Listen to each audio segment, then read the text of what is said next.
Right fellas, welcome back to a brand new video. A little while ago I bought an Escort Cosworth. I bought it as a project. I bought it from Paul Racing. It was sold as a project, no MOT. And when I bought it, Paul explained it does need painting. And in the future, it is going to need paint, like paint on parts. The paint at the minute is flat, it's dead. How would you explain the paint, Dan? It's not flat. If it's flat on red, it fades. This is just, it's had paint before, and it looks like it hasn't been finished properly.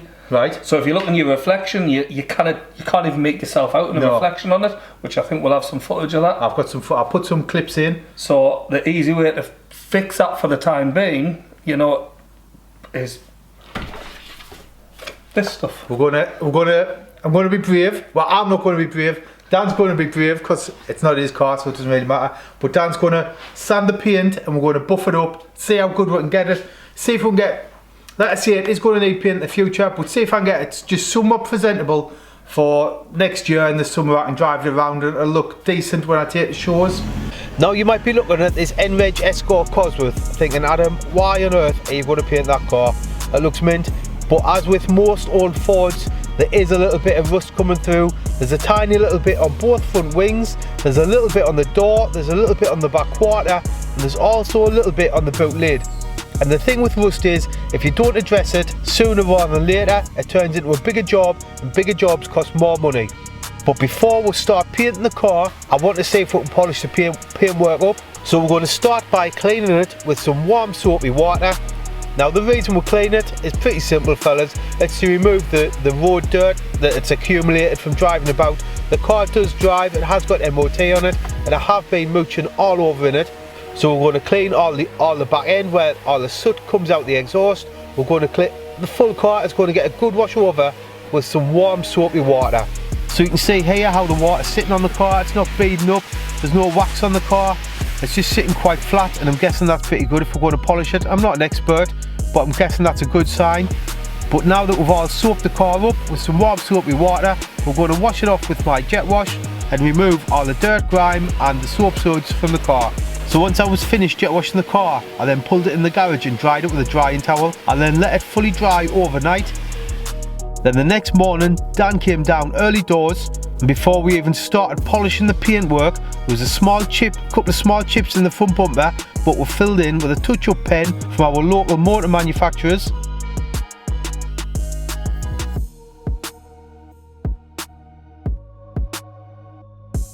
I then moved on to the front wing and removed these RS badges below the indicator.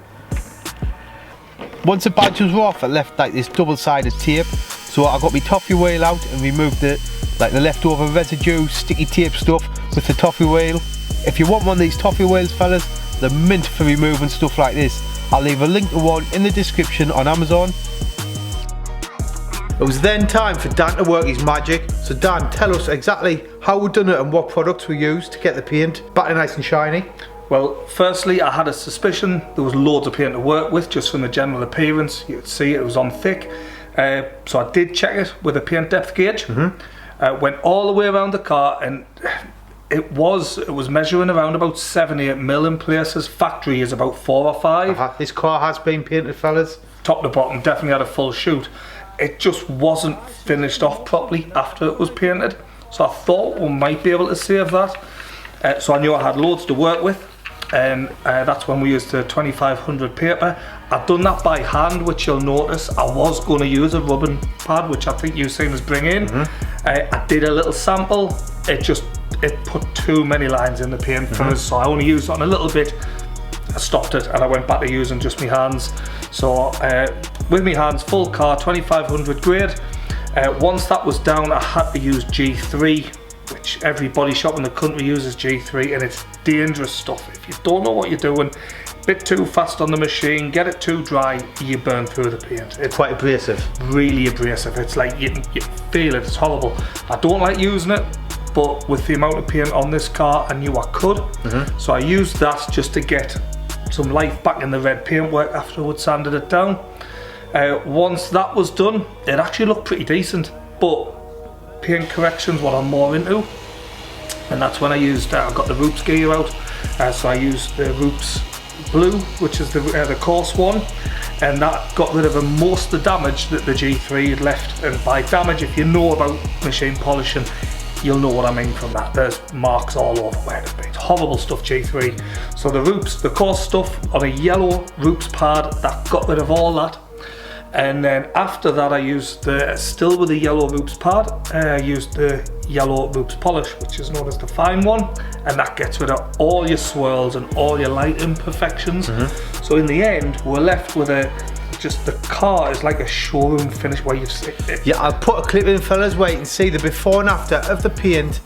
Like before Dan's polished it and after, you can see the difference on this small section of the door, and honestly I think it's coming up unbelievable.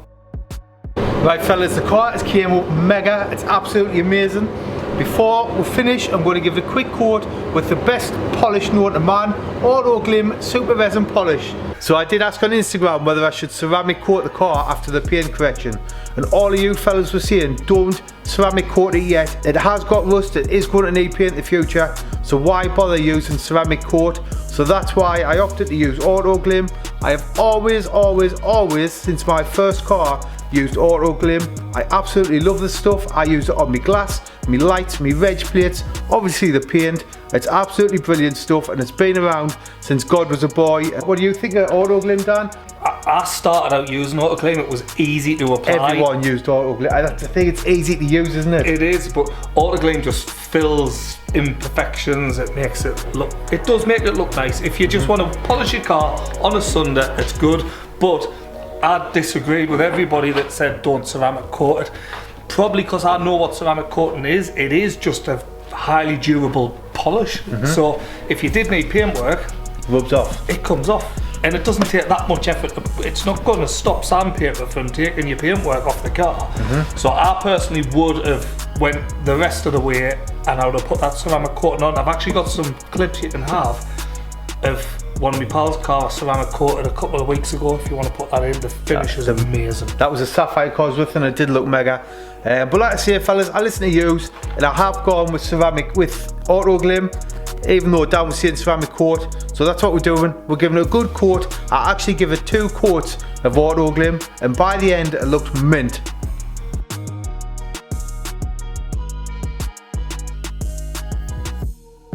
So the car is looking amazing, but like I've said throughout this video, the car does have rust, tiny bits of rust, but rust only ever gets bigger and never ever gets smaller.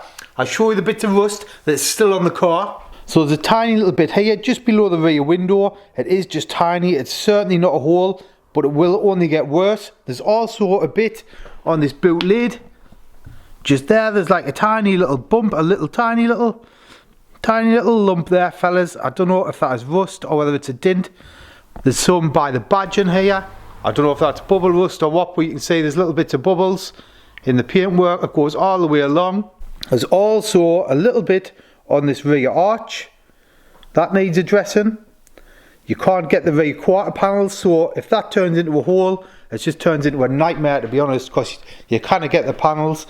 There's also a bit on the bottom of this door down in that corner. There's also some on the front wings on this inner edge, and when it's on the inner edge it will eventually just grow and come round onto the surface of the wing, what you see, and obviously then it just turns into a nightmare, and you can't get the wings. The wings aren't bolted on, they're actually welded on, so you can't just take, if you do find a wing, chances are it's been cut off a car, so you're getting a second hand wing that's been chopped and de-welded, so that needs sorting. And at the beginning of the video you'll see we touched in scratching the bumper. We've flattened and polished that, and you can kind of just see it just there, just under my finger. So that's pretty much gone. I'm happy with that. The bonnet needs painting. It's still got some ripples in the bonnet. You can see there's a ripple there where the light's reflecting in the bonnet. So if anyone's got a bonnet, actually like a genuine Escort Cosworth bonnet, get in touch with us. I'll leave a link to my Instagram below. But to say I'm happy with the car, fellas, is absolutely a ginormous understatement. It is red, so I'm hoping over time it won't fade and go back to the way it was. But look at it, man, fellas, absolutely mega buzzing with it. So huge thanks goes to Dan from On The Limiter for spending 2 days of his time cleaning my car up and getting it looking mint. Hopefully the paint Won't go back to the way it was. I am going to keep on top of it. I'll get my auto glim on there every month or so and give it a good polish. But yeah, again fellas, thanks for watching. I hope you enjoyed the video. I hope you learned something. Let us know in the comments what you think of the paint, and stay safe, and I'll catch you on the next one. Cheers.